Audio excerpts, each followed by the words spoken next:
Hey guys, this is Danya with the Round Cass County Coffee Break, and today we are going to be talking with Matt Reid, and he is with Adkins Reid Holdings here in Jonesboro, Arkansas. But first, I want to thank my sponsors, which is Guns and Guitars in Atlanta, Texas, Texarkana Contractors, CMB Bank, and Domino Federal Credit Union. Before we get started on your business, I want you to kind of tell us who you are, what's your life about. I've got a 2-year-old at the house. His name is Isaac. I got my oldest son here. He is a black German Shepherd. Beautiful. My wife and I are expecting our second child in April. Congratulations. Yes. That's And my business partner has his baby coming in March. So we both going to be having boys due at the same time. Oh, that is so cool. That's going to be a lot of fun raising our kids together. And I'm an engineer by trade. And then I decided I didn't really want to be in real estate. Jumped into real estate, did a flip house, bought a couple of duplexes, and then Tristan and my business partner got hooked up in 2020. Okay. We started buying property together. We kind of tiptoed together for a little while, and then we just kind of jumped all in. Whenever interest rates jumped up, we started flipping. After 2023, that kind of slowed down a little bit. So now we've kind of more focused on finding real estate and helping homeowners that are in foreclosure, or deals for investors, and trying to get properties bought and sold for folks in foreclosure. So do you primarily do that just here in Arkansas and Jonesboro, or can you do this anywhere? So as of right now, we're all over the state of Arkansas.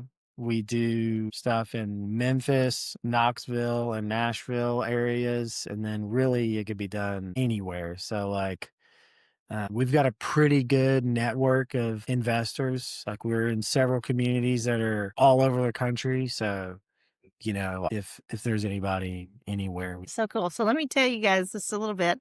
I'm in Jonesboro this week visiting my daughter, and I'm going to have a new section in the magazine called Letters on the Road. And Jonesboro is my first stop. And so I was at one of the coffee shops here in town, and this young gentleman come in, and it's really funny because sometimes I'm normally the one that initiates talking, and you actually did. He was like, "It look like you're busy over there," and I'm like, "Yeah." Or you said, "What are you up to?" I was like, "I'm glad you asked." Right? I don't remember what. Yeah, that's exactly what it was. So it's kind of cool. And then we started talking, and just fell in love with his business concept and his personality. He's got a great personality. So we're just kind of going to walk through what happens when somebody's going through foreclosure. I've got a list of questions here that I'm going to be asking him, so maybe he can help someone out there if they're in this situation, right? Okay. All right. For people who are scared right now, what are the very first 3 things you tell them to do when they get that notice of foreclosure? I would say first thing you should do is look at your financial situation, look at your budget. There's a lot of people this happened over time. Maybe there was a death in the family. So look at your financial situation. 1, 2. So do you want to try to stay there? Is it feasible for you to stay there? Is it best for you to move on? So on and so forth. And then the third thing, I would say, what are your options? If it's better to take action sooner rather than later. Right. Notice it's pretty scary, and it's real easy to push that bad news off. Right. We tend to do that as humans. Yeah. We don't want to It's face that up. Yeah. And then, typically whenever you get that notice, depending on what state you're in, you have 30 days. In Arkansas and in Tennessee, I know, and maybe Texas. I think Texas, you have 30 days as well. But, the sooner you react and start making decisions, the better. Oh, and I would say be realistic with yourself. Right, and really pay attention to your finances, right? That's Yeah, gotta be huge. That's probably the exactly. biggest one. Right. Okay, what are the most common reasons homeowners end up in foreclosure today? And do you see any type of pattern? Yeah, there's a lot of patterns. And I'm going to be honest, the most common one that I see is there was a death in the family. Yeah. And like mom or dad or whomever, or brother, sister, whomever passed away, and there wasn't a plan with what to do with their assets. So naturally the debt is not getting paid, and so the bank is going to do what they have to do. And then, another reason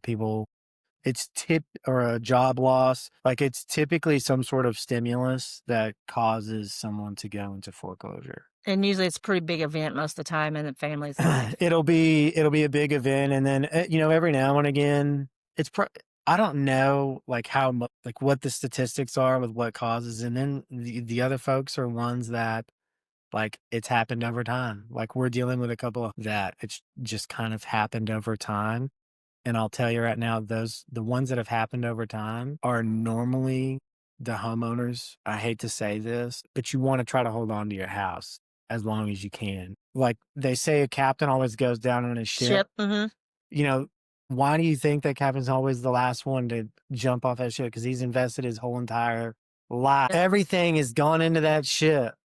And, I think of it like homeowners. We've invested our entire life into building this house or what have you, and, a ship until it goes down, until it's taken away from us. And a lot of times it's probably best to, reach out to someone for help sooner rather than later. It's a story as old as time. Yeah, it So definitely is, for sure. Okay, so what's the biggest myth people believe about foreclosures that actually could hurt them? I would say the biggest one is that we come across is there's two, gonna say two. Okay. One is with the death. A lot of people that we work with and attorneys will tell them this, that they believe that by opening probate, it will stop the foreclosure. Well, that is not true. So just by opening probate and you pay an attorney or whatever, that is not going to stop the foreclosure. Okay, you still have that 30-day. Well, you'll still have the 30 days or what have you, but, like, we'll be working with people that they say that they're working with an attorney, they're gonna do probate, and the attorney's gonna do this to stop the foreclosure, and then they call us, like, the day before the foreclosure sale, and they're like, "Hey, this auction's still showing active, we started probate, this, that, or the other, and also still going to auction, what's going on?" Just by opening probate does not mean It that. freezes. Correct. Because, the bank still wants their money, and just by opening probate does not mean that, like, you've transferred title, and even if you transferred title, that mortgage is still due. So, like, you've gotta take actions beyond opening probate to stop a foreclosure, and, it's nothing against probate attorneys or anything, but, like, probate attorneys are probate attorneys. Like, they're really good at planning estates and this and that and the other, but not necessarily real estate law or, working with banks and loss mitigation and stuff like that. It's not any fault of their own, but it just is what it is. And then the second biggest myth, I would say, is bankruptcy. A lot of folks think that bankruptcy is the end all be all and it, like, will make their debts go away and it'll stop the foreclosure. And a lot of times we use this metaphor a lot. It's like putting a band-aid on a bullet hole wound, because at the end of the day, your debts are still due. Mhm. And it depends on, so, like, I'm not an attorney or anything. So, like, I want to throw that out there. I'm not an attorney. I'm not giving any sort of legal advice. Just depending on as to, like, whether it's chapter 13 or chapter 7, the attorney is going to take over all of your assets and tell you what you need to do with them or not. But at the end of the day, all of that debt still needs to be paid, and it doesn't go away just by Right. filing bankruptcy. So it typically only kicks the can down the road, makes your debt increase. So when someone, I mean, you were talking about sometimes you may hear from them the day before. What do you do in that circumstance? I mean, that's not much time. I will say we have been able to help folks, like, that reach out to us the day before a foreclosure sale, and we've been able to get it stopped and help them and get their. That's It's phenomenal. crazy. And honestly, the craziest story that's happened is me and my business partner just sitting on the phone with a homeowner is at 6 o'clock the night before the foreclosure. So 6 p.m. 6 p.m. And, this was when we didn't have a ton of money sitting around, and me and my business partner we both went to our bank account, my personal bank account. We pulled money out of our personal bank accounts. He got a hold of his dad. His dad loaned us some money, and we put all of our cards on the table. I remember everything was closed that afternoon. So we hit the ground running the day of the foreclosure sale was at 11. And so my business partner drove down to Little Rock to the attorney's office that was managing the foreclosure sale, and was in his office, And then I was on the phone with the homeowner. I'm actually watching the auction happen live. And my business partner went to that attorney's office with a check to stop that foreclosure. And I'm watching the auction live and I'm sitting there on hold with this big bank. There's so much stuff. And I'm sitting there on hold and it was like this dumbest hold music. Yeah.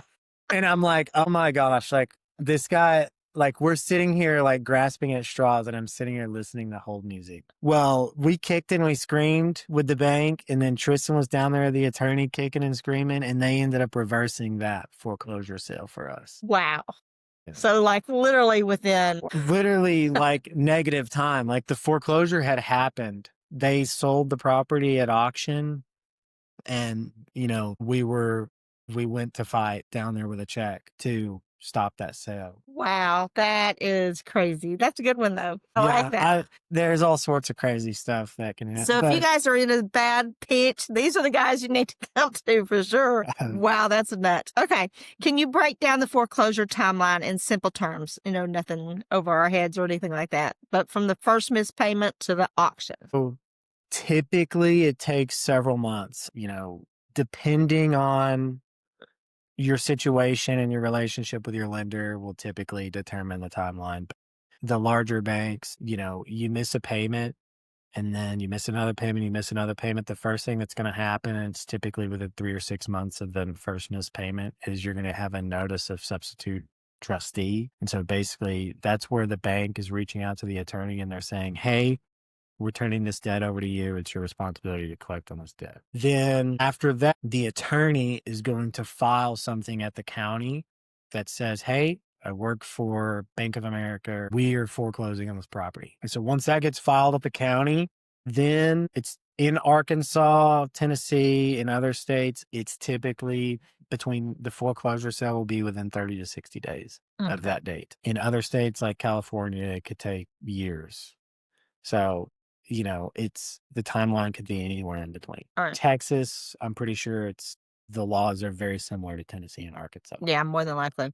What options do homeowners realistically have to stop or delay foreclosures? Okay, so there's typically 5 options for folks to stop or delay a foreclosure. And the best thing to do is to just pay the loan reinstatement. And typically, the loan reinstatement is the entire past due amount plus all the attorney fees that have been added. Which can add up really quickly. Yeah, it's typically not any less than we've seen them all as low as the lowest we've seen is like right around $10,000. And then we've seen some reinstatements upwards of $70,000, $80,000. Wow. Yeah. It just depends on how long these homeowners are able to kick this can down the road. Right. With the mortgage forbearance stuff that was going on during COVID, a lot of banks put foreclosures on hold. And so then the second one would be a loan modification. And that's where you restructure your debt, essentially. So like it's similar to like a refinance. There's some programs where they just take that $12,000 or whatever the reinstatement is and they plop it onto the end of the loan. And then there's other situations like if you've got plenty of equity, you just refinance your home and you get a completely different loan. Those typically work well for folks that like if it was like an event that happened that like if you injured yourself or what have you, you can do something like that to restructure your debt. The third option is a bankruptcy. It will only delay the foreclosure if you don't continue to make your payments. So you file a bankruptcy and then it will put a stay on the foreclosure for a period of time. But it will, as soon as you quit making payments again, Johnny on the spot, schedule on the foreclosure again. And then the third and the fourth and the fifth options are, you could sell your property and then you could potentially sell your property subject to the mortgage and then have someone else pay your mortgage for you. Well, that'd be nice. Yeah. But you sell your property, so you move on to the other. Right. The subject to option is typically for folks that don't have a ton of equity. But it's like if you bought your house in like 2021 and you've got like a less than 3% interest rate, you may be able to make more money on your property selling it subject to everything that's going on. Wow. Yeah. Okay. How do you tell the difference between a legitimate foreclosure like a help service or a scam? And what are the flags that people should be aware of? I would say if you get a letter in the mail that says you're in foreclosure or whatever, first thing to do is call your bank. And any sort of foreclosure notice will also have an attorney on it. Okay. And so, like, if you see an attorney on there, those are some of the larger ones. But I would say, you know, don't just call the number on the thing. I would say do a Google search and search whomever that attorney is and give them a call. Validate. Don't just call the number on the sheet of paper that you get in Yeah, the mail, definitely don't do that. If it is a because scam, they're gonna be asking for probably pretty. yeah, I mean, if it's a scam, then they're gonna want you to call that number. Call your lender, like, "Hey, I got this notice in the mail," and then, you know Just go from there. right, yeah, but that folks can get some scams. Now, is it And true so that once you go into, like, foreclosure, it becomes public knowledge? How does it is Okay. well, it's public, yes, Yeah. because whenever pretty much anything that gets filed at the county, and so most counties will post that information, either at the courthouse or where what have you. And so it is public. It's information. Yeah. Wow, okay. Alright, if someone has already tried to work with their lender and got nowhere, what should they do next? And what should they say when the bank calls them back? This happens a lot, you know, and this is what we see most of the time whenever someone says, "Hey, like I'm working to do a loan mod with my lender." Like that's typically what folks are trying to do. And I'm waiting to hear back from my bank. And I should hear back from them on Thursday. Well, Thursday comes and then you don't hear it. Typically banks will just, you got to realize you're dealing with people on the other end of if they don't think anything could be done, they're probably the bank the person you're working with. And so you need to stay on top of them and basically get them to tell you yes or no. And you, the homeowner, should take you, family, say, don't just wait on the bank to call you back. Call them mother flippers every day. Bug them. Yeah, make them tell you, yes, I can get a loan mod or no, and they will drag their feet until the very end and they will wait till like the day or the 2 days before the foreclosure auction to tell you, no, and you can kind of understand as to whether or not your loan mod's gonna be approved. If you've got a bankruptcy on your record, probably not gonna be able to do a loan mod. If your credit score is like I know there's a whole bunch of stuff with the federal government right Right. now with like incentives and whatnot with like lowering credit scores on like FHA loans and stuff like that. But if you've got really bad credit and you don't have any income, or very little income, you're probably not going to get approved for a loan mod. And so I would say just take your future in your own hands and start taking steps. You probably need to sell your home. Okay, so you're talking about loan mod. Just to make that clear, it's modification, Yeah, right? loan modification. Loan modification. So basically, is that a whole new loan or is that just rearranging the loan that you already have? It could be rearranging your loan or refinance in some Okay. cases. Yeah. Either or. Yeah. Okay. When does it make sense to sell your home before foreclosure? And can someone protect any equity that they might have? Yes. So like, if you can't afford your home anymore, like I said, be realistic with yourself. If you can't afford your home anymore, best to sell it, cash out, and excuse me, take the money that you make from selling your home to invest in yourself. Maybe try to increase your income some sort of way because the cost of living is going up. Because that's another thing we hear a lot. It's like I can't live anywhere else cheaper than like my mortgage payment now. Like, what do I do? And it's like, I mean, it's kind of It's a sad situation. yeah, it's like you're stuck between a rock and a hard place because as cheaply as you can, and your mortgage payment's only $900 a month, and you Hey, you're get not going to find cheaper than that. You're really not. yeah. So You it's know? like what do you do? What do you tell those people? And if you can cash out and get that will definitely ease the burden for a while. Say it, but it's like you can get on government assistance and maybe that'll give you time to get like Section 8, because a lot of places have like a couple of months backup on that. But you can get Section 8 rental, and that's like government housing type stuff where they'll give you assistance, and that's probably the best. Well, and I know, like, for me, for example, which you don't know me well enough to know this, but for me, I wanted to have my house paid for. So I went and got an RV and paid for it, and it's done. And Yeah. I'm perfectly happy living like that. Mhm. Which my mom and dad have some land that I, got my trailer on and that kind of thing. But if I ever need to move it, nobody can ever take my house away. You know what I Yeah. mean? I mean, it's mine and I love it. And a lot of people are going to the RV lifestyle just because they can't afford the Yeah, the housing cost of anymore. living is going up, and, like, at the end of the day, you either need to increase your income or reduce your expenses. Exactly. So it's like, maybe you don't have a Netflix subscription or Paramount or And don't what. go get that Starbucks $10 Yeah, I coffee. mean, God, I hate to say it, but, like, it's like Yeah, it's difficult. it is difficult and it adds up very quickly for It sure. does, yes. Okay, what about renters or family members living in the home headed towards foreclosure? What rights or steps should they know about? Would say depends on the situation, if it was like a sudden event, like if something happens to you, like you break your leg, or get in like some sort of event in your life, reach out to your bank immediately as soon as that happens and let them know, like, hey, I'm about to run into some financial turmoil. Can you guys work with me before it even hits the Before foreclosure? it even hits, yeah. Right. And then if this has been happening over a long period of time, it's like kind of like death by a thousand cuts or a frog. You put them in cold water and then you turn the thing on and it starts boiling. Yeah, it's always better to start before the problem Yeah, take happens, right? preventative measures Take ahead of prevent time and just be realistic with yourself and don't be the captain of a ship that's like, halfway down, yeah. yeah. Okay, what are and you already told me one success story, but do you have another success story as far as what you and let's see, yeah.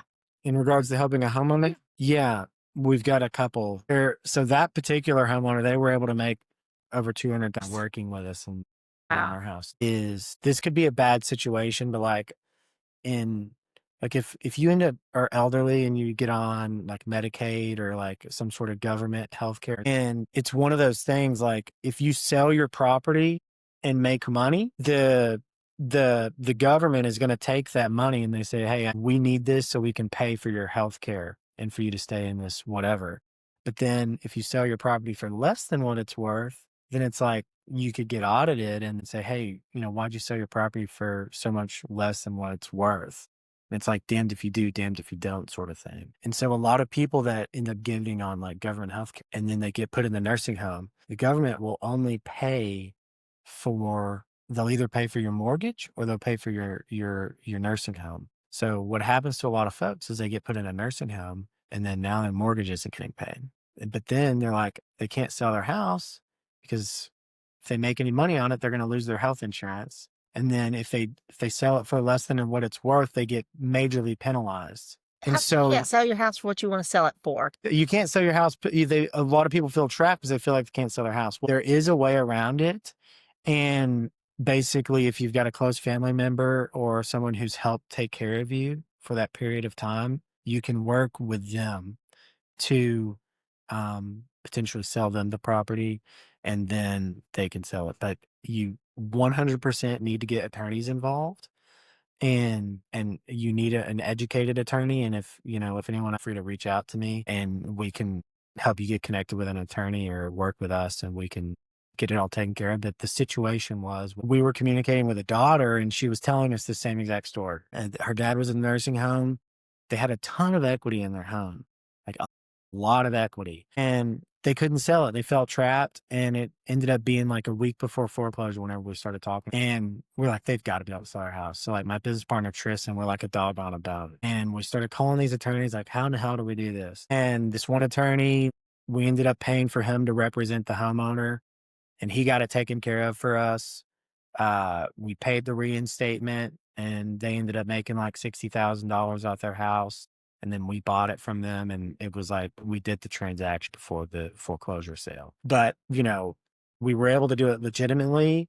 And, the government's not going to come after the dad anymore because, we had our attorney representing us saying everything was on the up and up. And, she was basically taking care of her dad for 2 years before he went into the nursing home, and that's what allowed him to sell his property. That is crazy. So, out of all the questions that I've asked you, is there anything that you know of or that you instantly popped in your head that you wanted to mention that people need to know?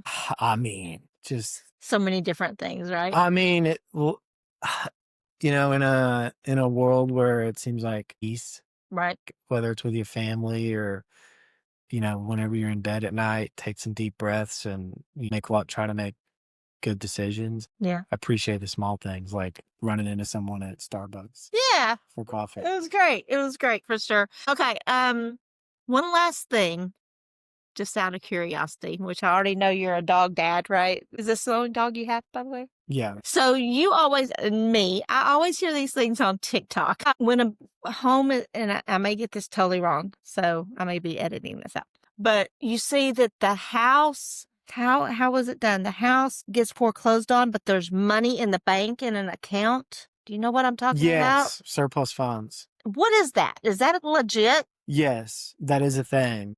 And so I didn't even think to mention that, but there is an opportunity for you. So like say you only owe $100,000 crazy debt out there. Right. And then the property sells at auction for $200,000. You're entitled to the surplus funds once it sells at auction. So, all right, let me get this straight. So you owe $100,000 on your home, Correct. but it's being foreclosed on. Okay. And it goes to auction and it sells for $200,000. Mhm. That $100,000 extra should be mine for the homeowners. Approximately, yeah. And you'll need to get an attorney to represent you. What type of attorney is that? Is that a mortgage attorney or a lender? You just got to find them. And I'll tell you what, like there's all sorts of crazy fancy documents and, finding an attorney is difficult because it's just like any other business. There's attorneys that do this, attorneys that do that. And like we found our surplus funds attorneys because we work with homeowners on surplus funds and we just collect a small fee from it and we'll pay the attorney out of our fee. But my business partner has probably made hundreds of phone calls trying to find the best for surplus funds attorneys in Arkansas and Tennessee. Surplus funds attorney. That's probably not the only thing that they do. Right. But they probably specialize in like real estate and stuff. But they're hard, They're hard to find. and maybe just type in real estate attorney and start calling. So yeah, like it's definitely an opportunity and it's very niche. Could be Because a lot of people don't realize that. They think, okay, yes, I've already there gone is to my home. opportunity, 100%, and that is a Okay, so if somebody's in this situation and they need help, how can they contact you? They can look us up on Google. We do business as Tristan Buys Houses, or you could look us up as Adkins. Tristan Buys, and the Reid is not spelled like you think it is. Reid is REID, and then Tristan is ADKINS. Yeah. So Adkins and Reid Holdings. You guys have Facebook? Yeah, we're on Facebook. We don't post a lot. We, not the best about putting our name out there. So you need to hire me. Thank you so much, Matt. I had a great time. So thankful that I got to meet you at the coffee shop the other day. It was a ton of fun. And again, if you guys have any questions, reach out to Matt and Tristan.